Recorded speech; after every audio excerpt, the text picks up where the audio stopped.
Great. So hello everyone. I hope everyone is enjoying their Sunday and weekend. And today we are very happy to meet Steve Kim, our guest speaker, to talk about the topic life in Korea. Okay, yay. Yay. Okay, so hello Steve. Hello Hey, everyone. hello everyone.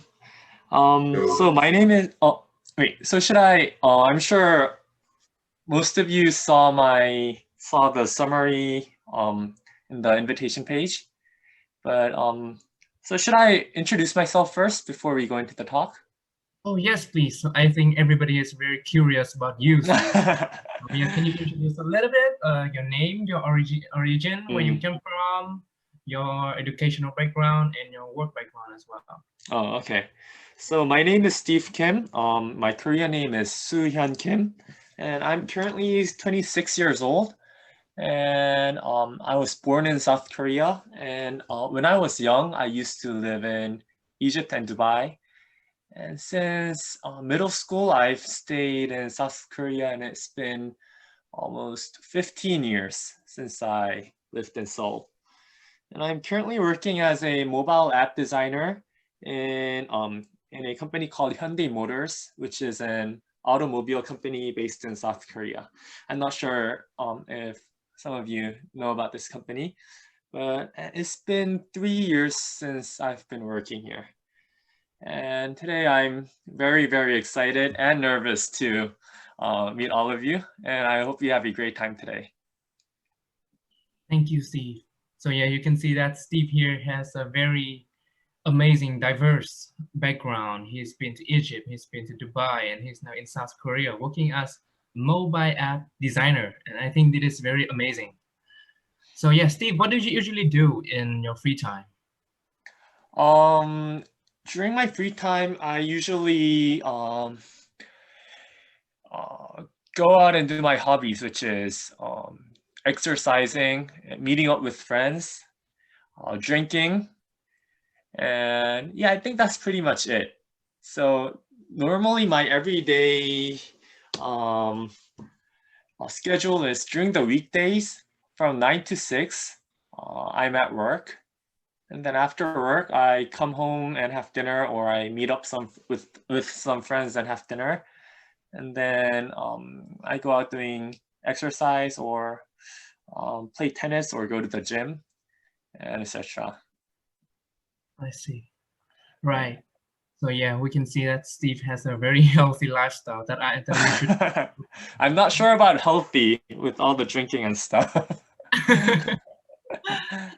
Actually, Steve, like one of my impression about the Korean life that the Hmm. Korean people like to have parties and like to drink, especially soju. Is that actually true? Right. It is true.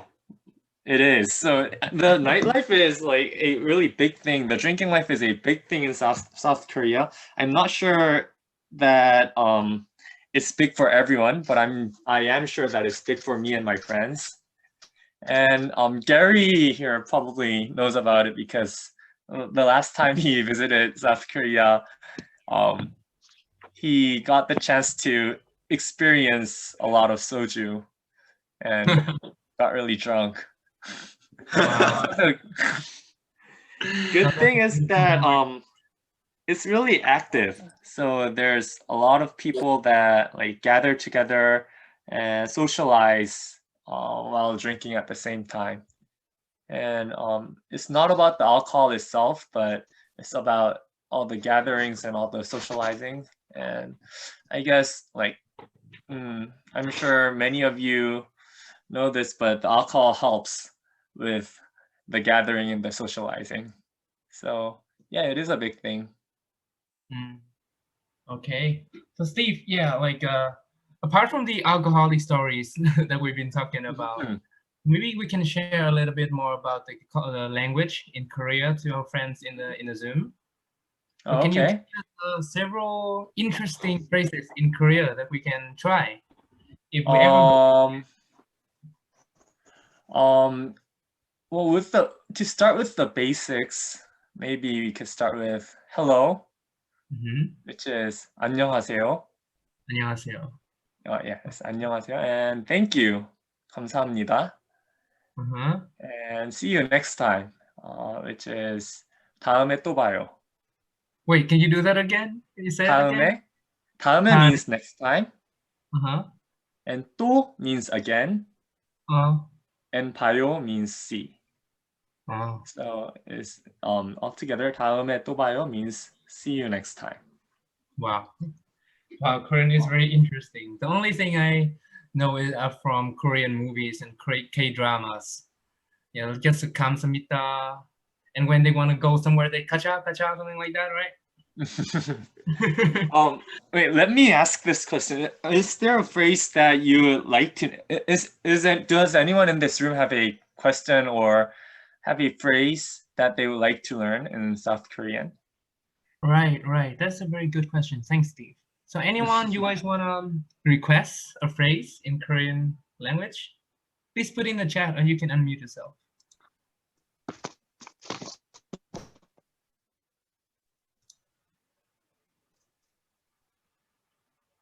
Yeah, just feel free to use the chat box.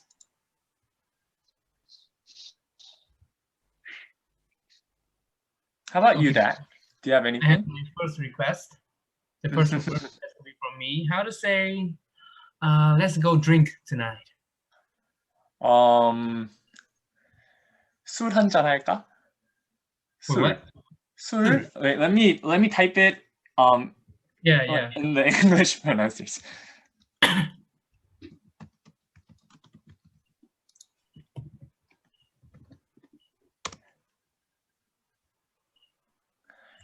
Do you want to try pronouncing that? I don't think it's in the chat yet. Oh, okay, wait.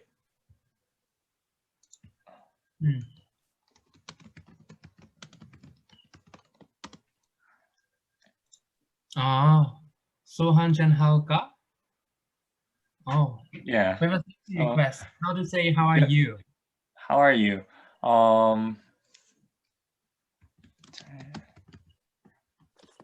잘 지내? 잘 지내? Okay. Okay, let's not turn this into a Korean lesson. Yeah, let's not do that. If you want to study Korean specifically, you can contact Steve Kim after this talk show. Then here you just say hi. Okay, yeah. So altogether, when I meet a Korean person, I can say 안녕하세요, 잘 지내? Something like that. Okay. Yeah, for more advanced classes, I'll be considering making group lessons online later on. Okay, we're looking forward to that. Right, so not just about the Korean language. I'm curious about, is there any other language that Korean people usually use in daily lives? No, we only use Korean in our daily lives. We only have a single language, but English is actually a big thing in our education. So as we go through middle school and high school, English is like a mandatory subject, and it's a very important subject that in South Korea. So I'm pretty sure that most people in South Korea, although they may not be very fluent, do speak South Korean and are able to communicate in English. Sorry, not speak South Korean, speak English and are able to communicate with people who speak English. I see. Well, that is very different from Japan, because I'm right now studying in Japan, and not many Japanese people can speak English, even though English is a compulsory subject. This applies the same to Vietnam, because really? Level, even though they're increasing, number of people who can speak English are increasing, but it's still quite low. So I'm surprised to hear that about Korea. Yeah. I was surprised too, because like everyone, like not everyone, but like really a lot of people are fluent in English, and more and more people are able to speak very good English around me. So yeah, it was really interesting. Okay, maybe it's not necessary for me to learn Korean just to go and talk to Korean people. Yeah, but they would like it if you do learn Korean and Well, are able to speak fluently. yeah, I will. Right. So if up till now, if you guys have any question about any topics, you can put in the chat box and Gary will gather it up and send to me. Mm-hmm. Okay. Anyhow. Hi everyone, I just want to make a quick introduction and ask a question on behalf of our Facebook audience. Hi, I'm Gary, by the way. I'm helping moderate the comments. Steve, we have a question which I wouldn't be surprised if people ask you. I'm also aware that your girlfriend is against as well. So I'm sorry in advance, but we do have a question from the audience member. And the question is, how do you say I love you in Korean? All right, it's 사랑합니다. Here, I I'll don't feel pronounce any it out emotions. in the chat. I don't feel anything. I think that means that you have to say it with some attitude, Oh, Steve. like this? Like in real, like how you like the best way to teach language is to teach with emotions, right? Right. So can you say it one more time so to satisfy all the Well, participants? there's like we have a heart that we make with our fingers. It's used a lot in media. So we make our fingers like this, and it's the shape of the heart. So we say 사랑합니다 like this. Ah. Yeah, but okay. That's yeah, cool. I hope you use this phrase a lot. I hope that I have the chance to use it a lot. Oh, there's another question from the chat box from Lucia Kim. Okay, so how popular are K-dramas in Korea? So Steve, I think in most Asian countries, K-drama is very popular. In Japan, in Vietnam, in Thailand, in many countries. But yeah, I think we're all curious. How is it actually is in Korea? Are people crazy about K-dramas? Right. This actually was a question that we kind of expected, right? But I'm not really sure how big a thing it is in South Korea, but it's rather a daily thing or a normal thing that like a lot of people watch. So we do have a lot of South Korean dramas that are produced here, and I think you could also check them out on like OTTs like Netflix. And yeah, it is really popular, but rather I would like to ask you guys whether Korean K-drama is popular in the region that you live in. So it is popular in Korea, but I'm not really sure about how big it is like globally. I see. How about you, Dad? Yeah, also I'm from Vietnam, so in Vietnam, people love K-dramas. Oh, really? Yeah. A lot of people watch. Even my mom. Like there was a K-drama called Boys Over Flowers, and I think she watched. Oh, right. I've seen that one too. Yeah, it's a very big thing. How about in other countries? Is there anyone from? Okay. Oh, one person's from Brazil. They're getting popular in Brazil from Lucia Kim. Oh. Wow, that's surprising. Okay. Any other places that you guys came from? Since I'm in Japan, so I would say in Japan is also famous.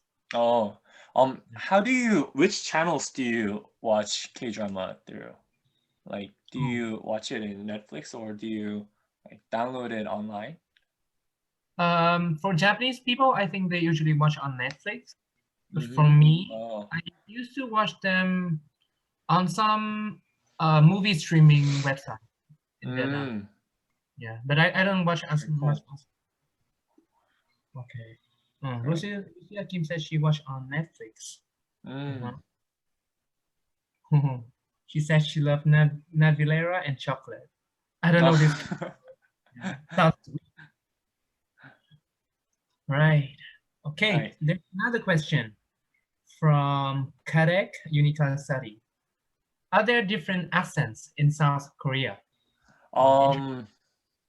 Yes, there are. So I'm not really sure about how many there are, but we have approximately one, two, three, about like 3 different pronunciations. Like I'm sure like every part of the world has different pronunciations according to the region. And that's the same for Korean as well. So yes, we do have different pronunciations, but it doesn't make any communication difficult. It's not really like radically different. But yes, we do have different pronunciations, accents. Right. Accents. I don't know how important it is to have an accent in Korea, but in some places in the world, if you have a certain accent, even in the same language, you might be treated differently. I'm not really sure that you're treated differently according to your accent, but people might think your personality is a little bit different according to the pronunciations or your accent. Can you give a bit of demonstration or an example? So wait, let me, can you give me a minute? Yeah, sure. Please take your time. This is not an easy question as well. And in the meantime, I just want to thank Lucia, Kenny, Tao, and Gabriella for your questions in the chat box. We haven't forgotten about them. We will ask them to Steve. And thank you for your patience. Yes, these are really... Okay, sorry. Yeah. So in Seoul, we use the standard language or the standard accent.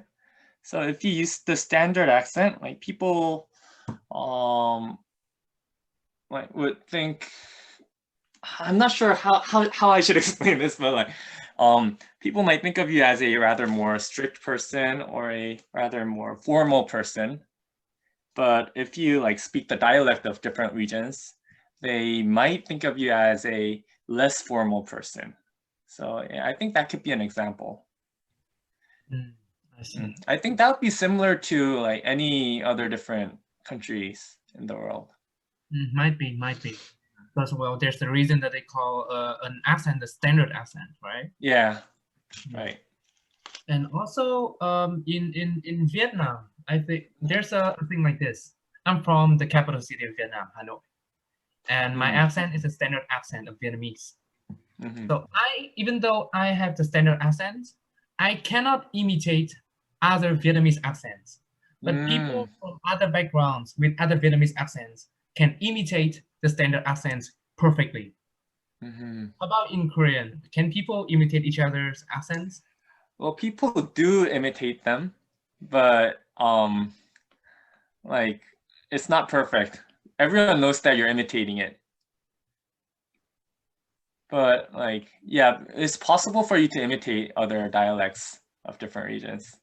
So even in K-dramas, there's like people who use dialects a lot, and they're all actors, and they actually study the dialects to perform their acting. I see. So accents in Korean, very interesting. Maybe if I learn Korean, the only accents that I'm learning will be the standard one, not the local. Right. All right. Okay, there's another question. Can I just add one more thing? Oh, yeah, sure, please. But sometimes like foreigners come to Korea and they live in different regions, like other than Seoul.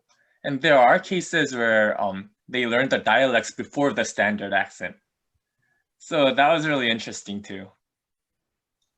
Oh, okay. Steve, can you try to phrase in 2 different accents, one in standard accent and one in the more local accent? Is it possible?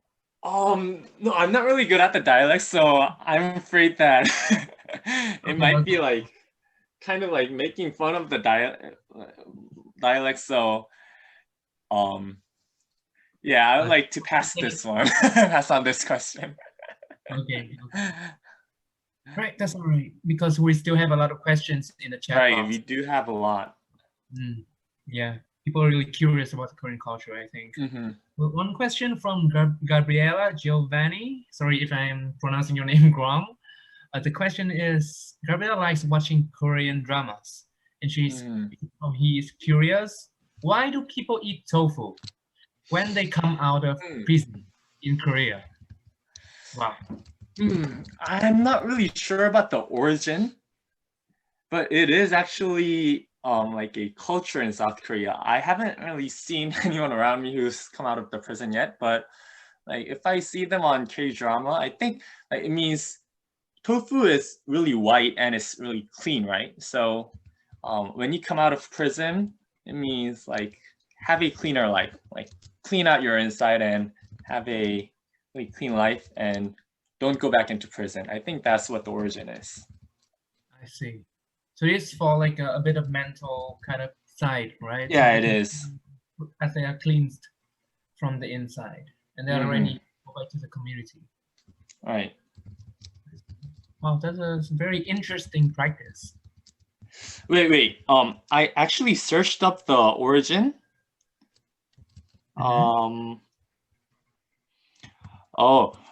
Like back in the history when South Korea was really poor, we didn't have a lot of money and a lot of people were hungry. When people were sent to prison, they didn't have the chance to like eat any meat. So they were really low on protein. So when they came out of prison, their families came around and gave them food. And back in the time when we were poor, they didn't have any money to buy meat. So they gave tofu instead, which is a very high protein food. That's what it says online. Wow. I never thought of a whole different story about what I thought. Thank you for the question, Gabriel. But yeah. Okay, tofu. That's my new protein way.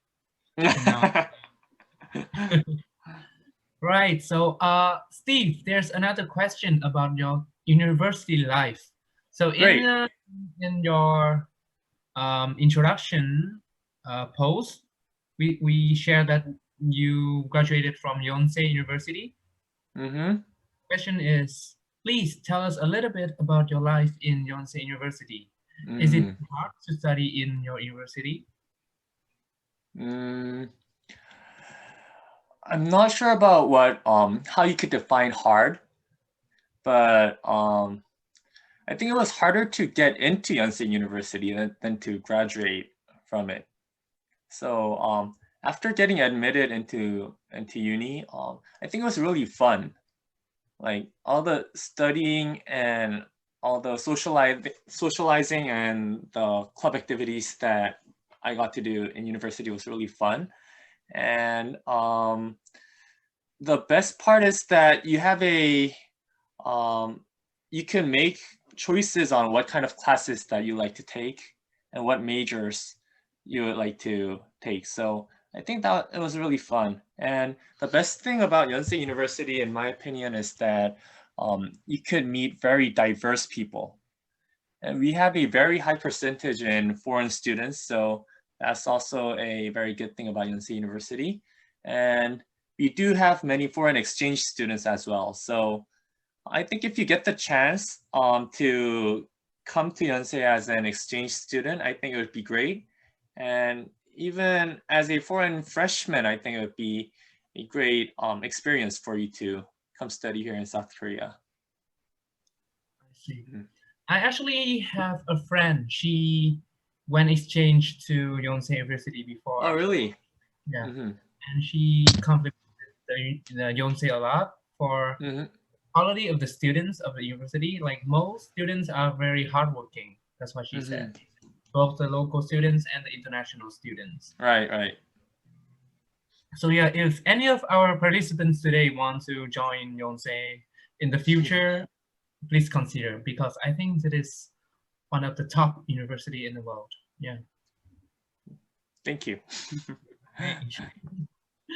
Right, let's move on to the next question. Oh, please, friends, if you guys want to unmute yourself and ask directly, please feel free to do so. So next we have a question from Kenny Felicia Lesmana. Do you want to unmute? You want me to ask on your behalf? I guess. Okay. Hello. Oh, hey, Kenny.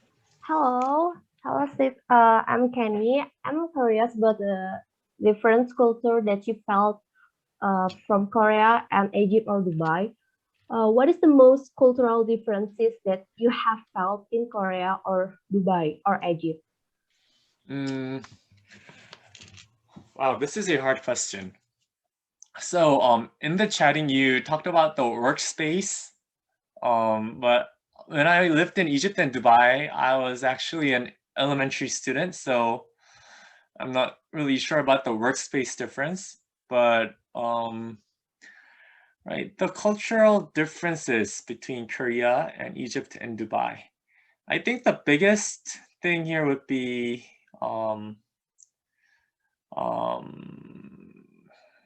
the religion, because Egypt and Dubai are both Muslim countries, and much of the culture in Egypt and Dubai, in my opinion, was based in the religion in Islam. So I think that made a lot of changes between Korea and Egypt or Dubai. And because I lived in Egypt and Dubai 10 years ago, I'm not really sure about the differences that there would be like currently, but something that I felt was the education, like studying was much harder in South Korea for me.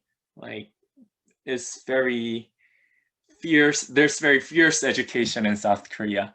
So back when I was a student, I think that was one of the biggest cultural differences that I felt among the countries. I see. I think education is a part of the culture as well, because Yes, it education is. influences a lot on other aspects of the culture, right? Like, Mhm. for example, like how you will progress in your life, your future job, your future career. So education Right. is a big thing. Yeah, there's a follow-up question about your experiences in different countries. So Mhm. which country do you like the most, Korea or Egypt or Dubai, and why? Question is from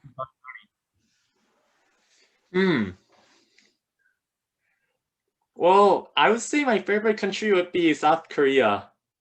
But if I were to go traveling right now, I would prefer to go to Dubai because Dubai really advanced in a very short time. So I think there would be a lot of things to see in Dubai. So yeah. So to answer the question, my favorite country would be South Korea. And to go traveling, I would go to Dubai.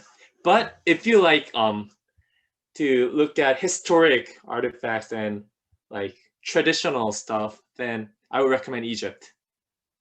It has a very, very deep historic background. So right. yeah.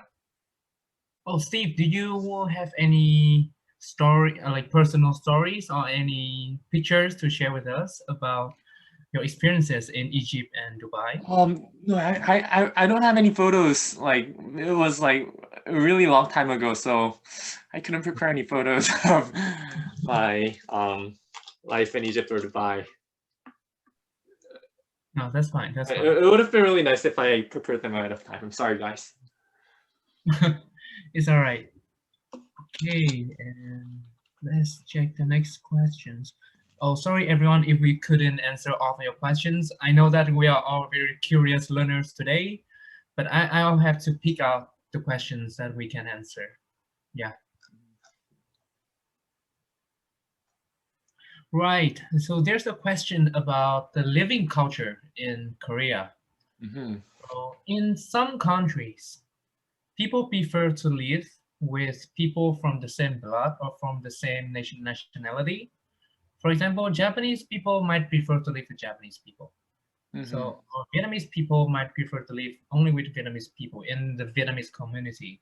So how about in Korea? Are foreigners welcome to live in Korea, including Korean descendants? Mm. Okay, I think this is also a very good question. In my opinion, yeah, I think they are welcome. So,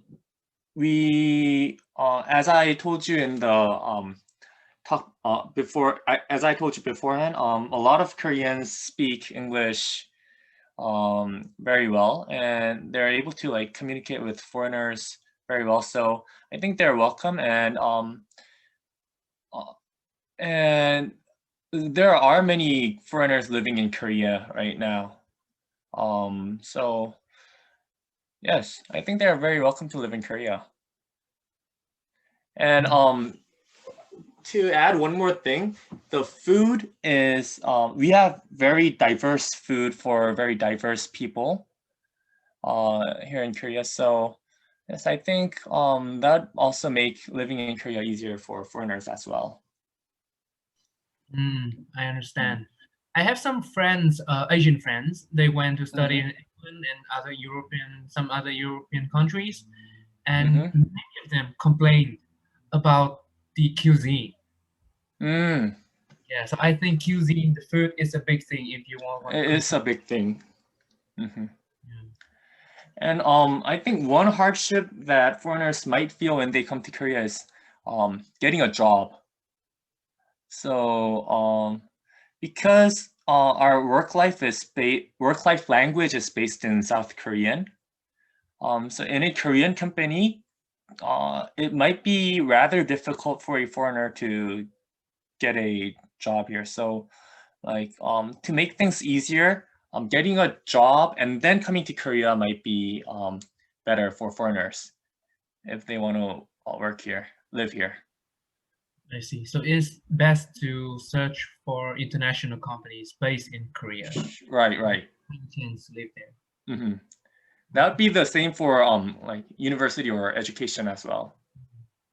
I see. I understand. Okay. All right. Let's move to a more dynamic topic. So we have a question from Alana Clark. I think your question is very interesting. So do you want to ask directly, Alana? Hello, Clark, Alana Clark. I guess, yeah, I'll do that for you. So the question is, how would you say K-pop affects daily life, society, and culture? And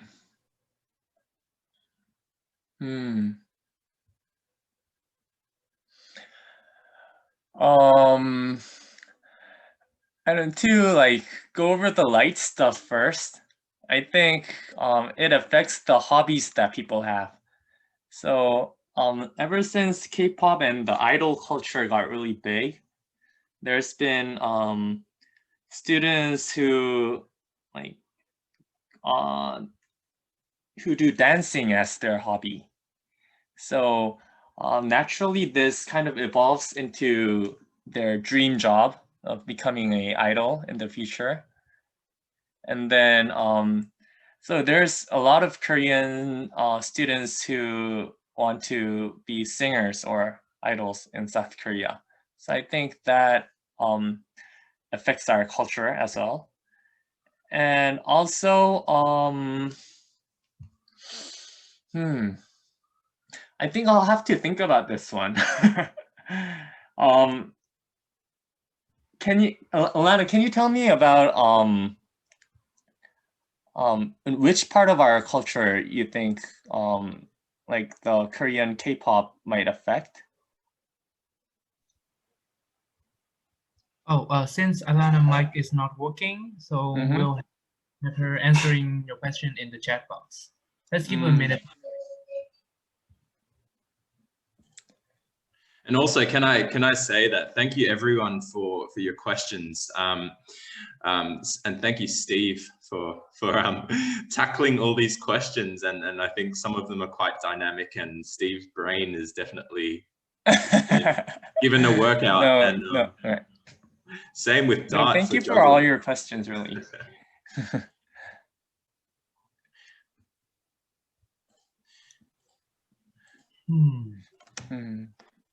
Maybe one factor that I think is influenced by the K-pop culture that I can think of, the how people view success in life.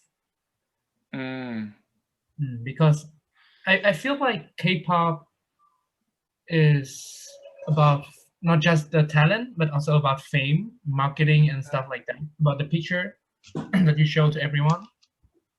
So how does that affect the culture in Korea? Like the K-pop culture? Does it make everybody want to yearn for fame in life? I think it actually made the culture really diverse. Because as you said, the standard of success in the past might have been like going to big companies and get a lot of money, or like have a lot of fame. But like it kind of shifted. So you could like have a lot of fame through doing what you really want, and like you could even have a lot of fame like really paying attention on your hobbies, or like dancing and singing. So I think that really diversified the standard of success in South Korea. Wow, very interesting, to be honest. There's so many different ways now to make your career, not just company, but your hobbies can be your career, especially in Korea. Okay. And a big thing here in South Korea is YOLO. Is the YOLO culture, YOLO trend. So people think that since you only live once, you should be able to do what you want and achieve success through doing what you want. So I think the K-pop culture has like affected that trend as well. Wow. So people are more, how to say, fierce now. They are more open now. Don't just go study. Like also do what you really want to do. So I think that's a big thing here in Korea. I think this is a very like a growth mindset that is very important to learn for everyone to actually do what we are happy to do. Right. Okay. Yeah, thanks for sharing, Steve. Very interesting. Okay, the next question will make us feel a bit more spiritual. This is from Angel Veronica. Do you want to ask directly, Angel?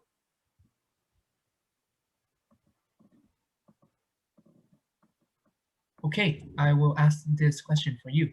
So the question is, what are Korea's most common religions? I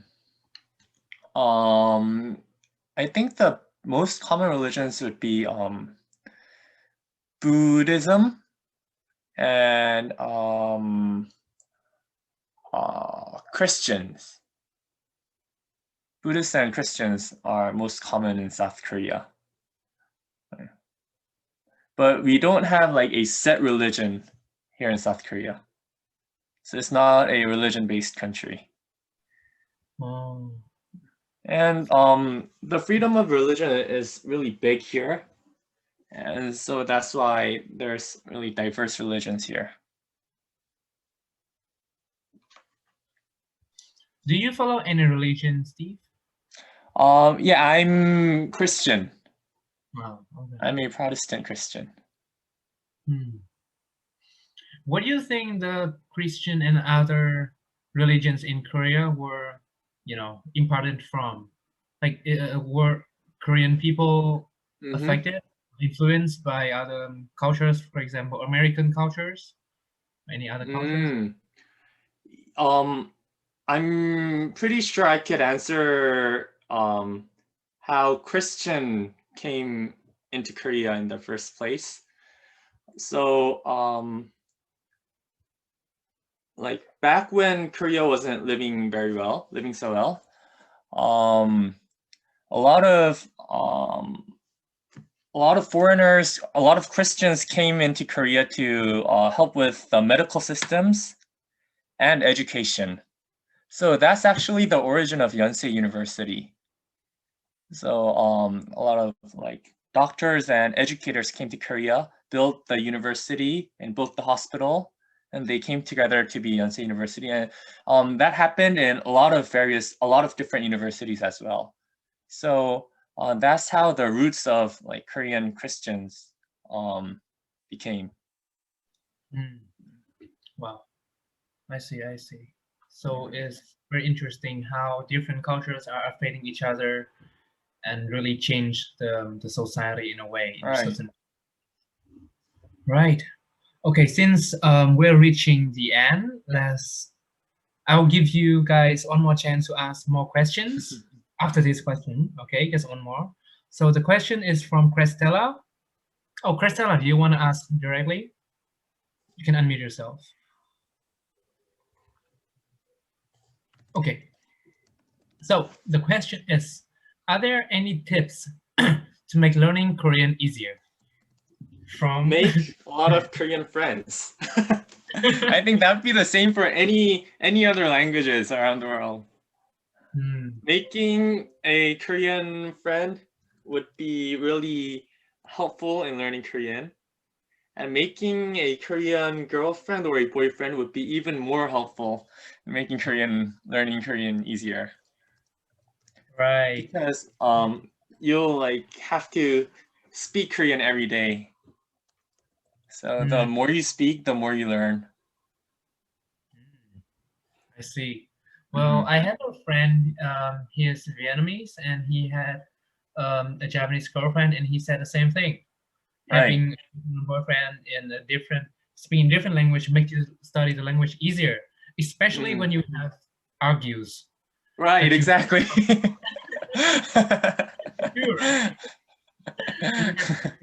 of something to talk with because you're so angry and you have to like say something, but you can't work it out in your head. So like you have to search it out and study to like say what you want. So I think that makes learning a language really easy. Yeah, I think. But if you, oh sorry, Dad. No, please. Oh, but if making like Korean friends is kind of like you don't have the opportunity to make Korean friends right now, I think learning through watching Korean K-drama would be really helpful because you could like hear and see the subtitles at the same time. So yeah, I think it would be really helpful too. Yeah, that's true. And I think if you want to learn any language, you just gotta do it every day. So Cristela, if you are exactly in Korean, I suggest you to keep on going with that. Do not give up. Yeah, and you just made your first Korean friend, Steve Kim, right here. Hey. Right, so keep going on. Yeah, keep it going. Keep on studying and do not give up. All right. If there's no other question, I think it's time we finish the talk show of today. I think that since we've received quite a few interesting questions, and I'm loving how interested everyone is about different areas of life in Korea. We've received questions about education, about religions, about K-pop. Even we've even prompted advice on who to find as your next girlfriend or boyfriend. I think Dart, we could probably give everyone a last opportunity to, in the closing minutes of this talk show, maybe think of 2 more questions. It's 2 more questions, and we will give Steve maybe a gentle time limit of maybe 3 minutes to answer each question. Great. So we'll just pause for a little bit. So if anyone has any last curiosities about South Korea, or Steve himself and how Steve makes his hair look so good. Right, all Korean guys have so like perfect hair. How do you guys do that? Feel free to ask them in the group chat or unmute yourselves. All right. Okay. While you guys are thinking of like different questions, I like to like add one more thing. So I think the culture is changing in a really quick pace right now. So especially with the COVID-19 and stuff. So everything that was normal is changing and is changing into a new normal culture. So yeah, like if I do this talk again like 5 years later, hopefully if I get the opportunity, then I think everything will be different then from what it is now. Okay. Yeah, definitely agree with you there, Steve. Culture is so dynamic and always changing. We do have one question from Lucia Kim. Lucia, I think you messaged me privately, but I can ask, or you can ask Steve directly if you'd like to unmute yourself. Oh yeah, I'm here. I would like to thank you. The presentation was very interesting. I'm sorry I'm wearing a mask. Thank you for wearing a mask. You're a role model for everyone. Yeah. Yeah. So I want to know if the tourist spots visited by locals. Oh. I mean, the locals go to different places rather than the traditional tourist spots, and which are the main ones in South Korea? Thank you. Yes, very good question. I'm sure many of you are really interested about the traveling spots. And I'd say my personal favorite would be Jeju Island. It's a island in South Korea, and it's a lot of South Korean locals go there for their vacations. So because it's an island, they have very many beaches and very many resorts or very good dining places and stuff. So Jeju Island would definitely be my first pick. Thank you. 감사합니다. 감사합니다. Thank you. Thank you, Lucia. Very thankful for your amazing question. Okay, and there's the last question from Alana Clark. Okay, is there any part of the culture that you said you don't like or makes you uncomfortable?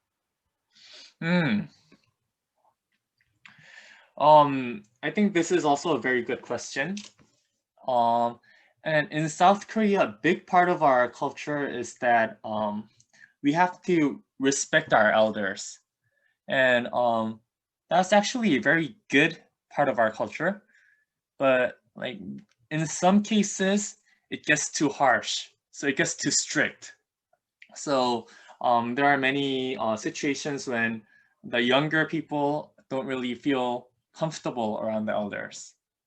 So I think that was a part of our culture that kind of made it hard, especially in the workspace for me. But now this is actually changing with all the millennials and the Generation Z's going into the workforce. Is changing a lot. So yeah, I think it's changing towards a very good direction. But yes, it is a part of our culture that did make me hard before. I see. I think there are always two sides of every part in a culture. There's a good side. Exactly. And we gotta be critical when you look at the culture, just like Right. this. Okay, so I think that is the last question for today. Thank you everyone for your very critical, very interesting question. And thank you, Steve, for your very, I don't know any word to describe more because I'm very satisfied with the answers that you give.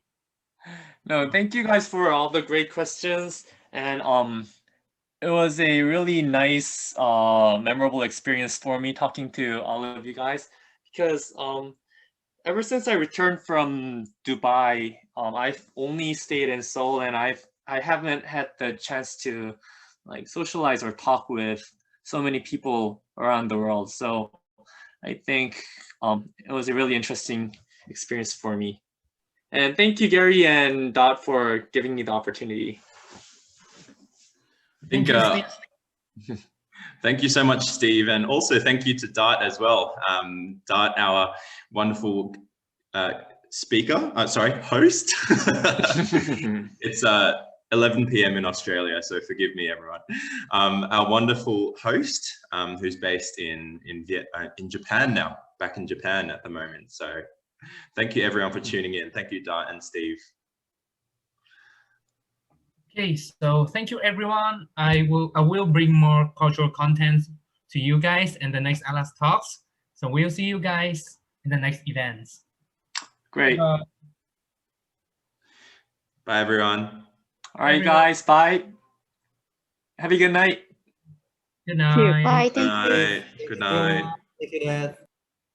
Good night. Thank you.